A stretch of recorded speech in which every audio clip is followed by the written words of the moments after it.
Dan sementara itu dari Oku Timur, pemirsa, 4 orang pemuda yang terlibat dalam aksi pencurian motor dari dalam rumah milik seorang warga Martapura ditangkap oleh petugas Polres Oku Timur.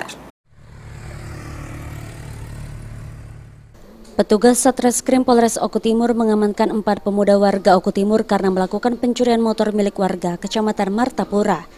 Dalam aksinya, keempat tersangka ES, DA, JF, dan DH telah masuk ke dalam perkarangan rumah korban dengan cara merusak kunci gembok pagar besi lalu mengambil 1 unit motor dengan cara didorong keluar.